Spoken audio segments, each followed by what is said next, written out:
한 달 사이 2명의 소방관이 같은 이유로 세상을 떠났습니다. 결코 우연이 아닙니다.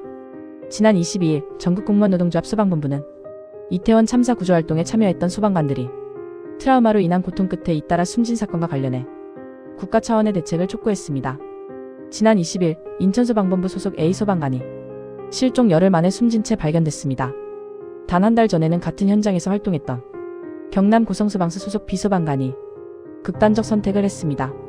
B소방관은 불안장애와 트라우마로 오랜 기간 고통받았지만 공무상 요양 신청은 불승인 통보를 받았습니다. 전문가들은 소방관처럼 위험한 현장에 반복 노출될 경우 외상 후 스트레스 장애, PTSD가 쉽게 만성화된다고 경고합니다. 악몽, 극도의 불안, 집중력 저하 같은 증상이 이어지고 결국 대인관계와 직장생활에도 심각한 영향을 미칩니다.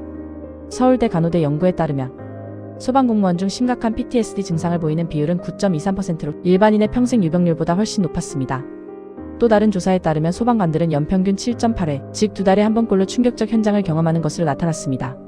실제로 지난해 소방청 조사에서도 PTSD를 겪는 소방관은 4,375명, 자살 위험군은 3,141명에 달했습니다. 소방청은 찾아가는 상담실, 스트레스 회복력 강화 프로그램 등 다양한 심리 지원 제도를 운영 중입니다. 그러나 상담 인력은 전국 102명에 불과해 상담사 1명이 연 780건을 담당해야 하는 실정입니다. 예산 부족과 낮은 접근성, 조직 내 분위기 문제까지 겹치며 실질적인 지원 효과는 제한적입니다.